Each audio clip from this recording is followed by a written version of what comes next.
तिनके दर्शन पइए तिनके दर्शन पइए अब मन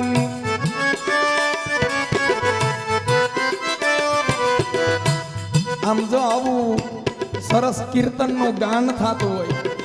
અને ગાનની સાથે જો ધ્યાન ધરીએ ને એટલે હૃદયમાં ઈશ્વર